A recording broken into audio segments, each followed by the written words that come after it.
ងជាអ្នកបាក់មកថាស្លាប់ហើយ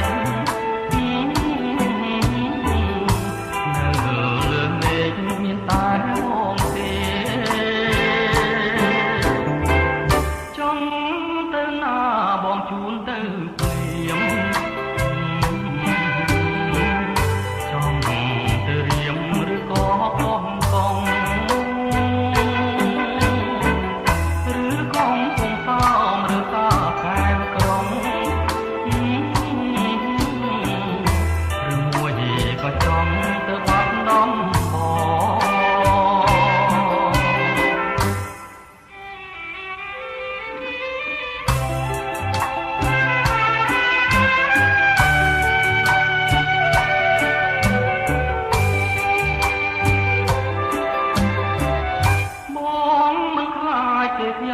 ជុំភ្លៀ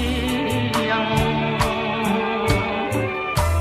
បងហើយច្រៀងមកទេវេលាមកខ្លាចខែអូនទេជីវ៉ាខ្លាចអូនថាមេតា